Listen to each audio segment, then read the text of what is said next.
Kolkata rape case पूरे हिंदुस्तान के system को हिला के रख देता है। सीएम रोड पे है, पीएम लाल किला से बोल रहे हैं और बात करें मेन स्ट्रीम मीडिया की तो डंका पीट पीट के इसके बारे में चर्चा कर रहा है।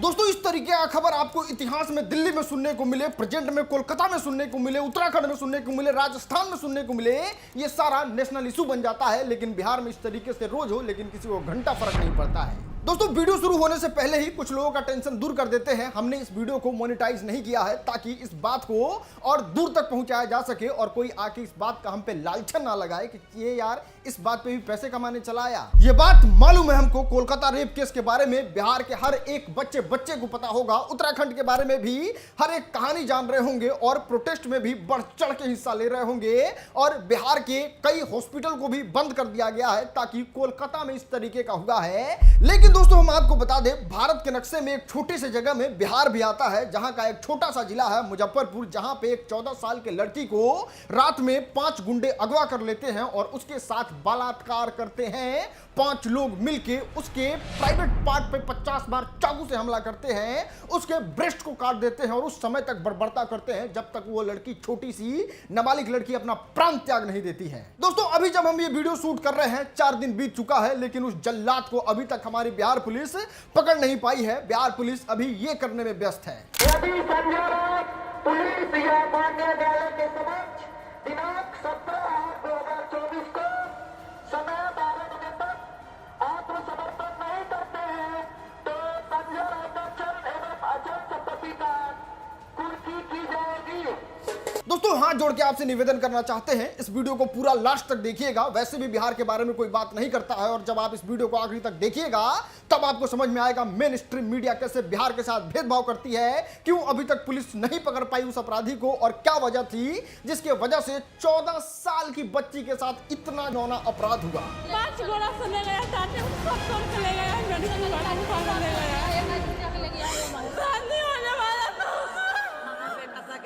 दोस्तों, ये बात 11 अगस्त 2024 की है। एक 9th क्लास में पढ़ने वाली 14 साल की लड़की एकदम महफूज अपने माँ के गोद में सोई हुई रहती है। बात करें भाई की और बाप की तो वो घर के बाहर गर्मी की वजह से सोए रहते हैं और रात के करीब जब 12 बजता है तो संजय यादव अपने 5 अपराधी दोस्तों के साथ उस लड़की के घर पे हमला बोल देता है और हथियार के दम पे उस 14 साल के नाबालिग लड़की का अपहरण करता है। भाई, बाप, मतारी मुंह ताकते रह जाते हैं। उस लड़की को भी समझ में नहीं आता है कि हम तो अपने परिवार के साथ अपने माँ के गोद में सोए थे, ऐसे कैसे मेरा अपहरण हो सकता है। लेकिन ये बिहार है, यहाँ हो सकता है। और संजय यादव उस 14 साल की लड़की का अपहरण करके उस 12 बजे रात में ही ले जाता है। दोस्तों, जैसे ही लड़की को लेके वो 5 अपराधी निकलते हैं, घर के लोग भी पीछे पीछे दौड़े निकलते हैं कि आखिर हमारी बेटी को लेके कहां जा रहे हैं। और वो परिवार पूरे रात भर अपनी बेटी को खोजते रहता है, भाई अपने बहन को खोजते रहता है, लेकिन कोई खबर नहीं मिलता है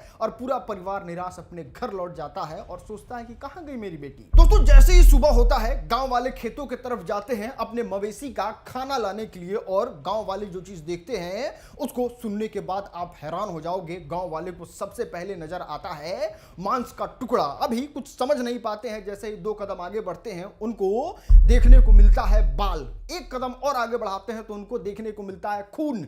जैसे ही थोड़ा सा और आगे बढ़ते हैं उनको देखने को मिलता है शरीर का खाल। जैसे ही वो आगे बढ़ते हैं उनको देखने को मिलता है वो छोटी सी 14 साल के लड़की का सर। दोस्तों, इतना क्रूरता तो बस बाहर से दिख रहा था। जब और ज्यादा लोग जानने की कोशिश करते हैं, रिपोर्ट्स बाहर आता है, तब पता चलता है कि उस 14 साल की छोटी सी लड़की के प्राइवेट पार्ट पे 50 बार से ज्यादा चाकू से हमला किया गया था। उसके ब्रेस्ट को उसी चाकू से काट दिया गया था। धारदार हथियार से गर्दन पे भी हमला किया गया था। उसके बाल को नोच दिया गया था और दावा किया जा रहा है कुछ मीडिया रिपोर्ट्स में कि ये 5 लोगों ने मिलकर किया था। एक छोटी सी लड़की जिसका उम्र महज 14 साल है। दोस्तों, इतना सब कुछ होने के बाद जब घर वाले से मीडिया सवाल पूछता है और जब वो जवाब देते हैं तो इस बात को सुनने के बाद आपका कलेजा फट जाएगा। जब पता चला तो मेरी फुआ के रात को ही उठा के मार दिया है सब लोग मिलकर। 5 गोला से ले गया, टाटे सब तोड़ के ले गया है, मेरी फुआ को उठा के ले गया है। शादी होने वाला दोस्तों आपको बता दें, उस 14 साल की लड़की की मां ने भी खुलासा करके इतना शॉकिंग चीज बताया, उसको सुनने के बाद आप हैरान हो जाओगे।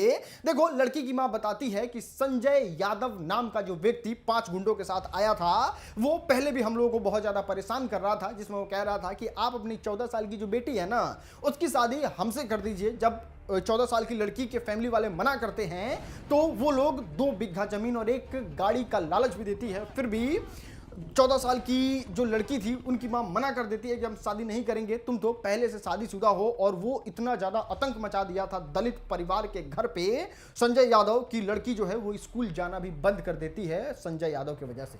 अब दोस्तों हम सभी भाइयों से ये पूछना चाहते हैं, देखा था इतना दर्दनाक घटना कहीं, लेकिन इतना सब कुछ होने के बावजूद भी बिहार का कोई इन्फ्लुएंसर इस पे बात नहीं करना चाहता है। भोजपुरी के सुपरस्टार भी एकदम शांत है और नेता का भी उतना जरूरी नहीं लगता है कि क्यों ही हम इन मुद्दों पे जाए बोलने। ये तो दलित की बेटी थी ना, वो तो गरीब थी ना, वो डॉक्टर होती और पैसे वालों की होती तब ना हम लोग इस पे चर्चा करते और बड़े बड़े सुपरस्टार बोलते, बड़े बड़े नेता रैली करते, जैसे कोलकाता में रैली हो रहा है। ये तो दलित की बेटी है, इसके लिए कौन आवाज उठाएगा। सब लोग शांत है और मीडिया भी दरकिनार करने का कोशिश कर रही है, लेकिन वो तो भला हो कोलकाता कांड का, जिसकी वजह से बिहार के बारे में भी चर्चा हो रहा है।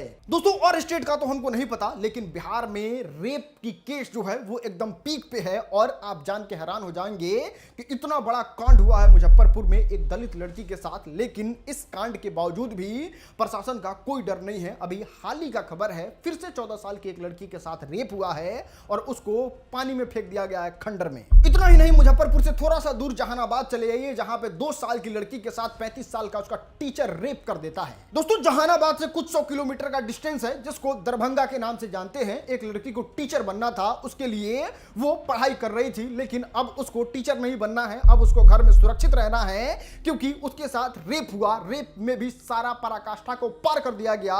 वो लड़की बेहोश हो गई, लेकिन वो दरिंदे रुके नहीं, अभी खत्म नहीं हुआ, अभी तो हमने शुरू ही किया है। दरभंगा में ही 13 साल की लड़की घास काटने जाती है खेत में, वहां पे 4 लड़के उसको अगवा करके बगीचा में ले जाते हैं और वहां पे उसका बलात्कार कर देते हैं। नहीं दोस्त नहीं, अभी आप अपनी कानों को बंद नहीं कर सकते हैं। कान से खून निकल रहा है, फिर भी रुमाल लगा के पोंछिए और इस बात को सुनिए कि बिहार के फुलवारी शरीफ में 8 साल की लड़की के साथ बलात्कार किया जाता है। बलात्कार करने के दौरान वो लड़की मर जाती है, फिर भी 8 साल की लड़की के साथ वो दरिंदे बलात्कार करते हैं। दोस्तों आप लोगों में से ही कुछ लोगों पे हमको पूरा भरोसा है और आप लोगों का कलेजा इतना ज्यादा मजबूत है कि आपके मन में वो सारे रेप के ख्याल छोड़ के ये ख्याल आ रहा होगा कि क्या राजन भाई आप लगे पूरा रेप का कहानी एक के वीडियो में बताने। तो नहीं मेरे दोस्त, नहीं मेरे भाइयों, ये सिर्फ 10 दिन पहले की रेप की कहानी है, जो अभी हमने आपको जहानाबाद, दरभंगा, फुलवारी शरीफ, मुजफ्फरपुर के बारे में बताया। और हमने तो आधा ही खोज पाया है, बहुत सारे तो खोज भी नहीं पाया है। जितना हमसे रिसर्च हुआ है उतना में इतना सारा डिटेल बस बिहार का निकला है। दोस्तों इस तरीके से हाथ पे हाथ धर के बैठे मत रहिए, जन आंदोलन कीजिए। अगर इस तरीके का कहीं घिनौना कृत होता है और पुलिस उसमें किसी भी अपराधी को बचाने की कोशिश करती है, आंदोलन कीजिए, दबा के आंदोलन कीजिए और मेन स्ट्रीम में लाने का बिहार को पूरी तरीके से कोशिश कीजिए, ताकि बिहार के मैटर को दबाया ना जा सके। आवाज उठाइए, सोशल मीडिया पे बोलिए, व्यूज नहीं आता है फिर भी आके आप इंटरनेट पे बोलिए। और सबसे मोस्ट इंपॉर्टेंट, ट्विटर यानी कि एक्स चलाना सीखिए, उसको जानिए, तब आप अपना बात को, बिहार का बात को पूरे मेन स्ट्रीम में लाके पूरे हिंदुस्तान में चर्चा का विषय पा सकते हैं। आप लोग इस वीडियो को देखें, इसके लिए तहे दिल से धन्यवाद। शेयर करके सभी लोगों को बताइए और इस बात को मेन स्ट्रीम में लाना है, इसकी जिम्मेवारी आपकी। बहुत बहुत धन्यवाद दोस्तों।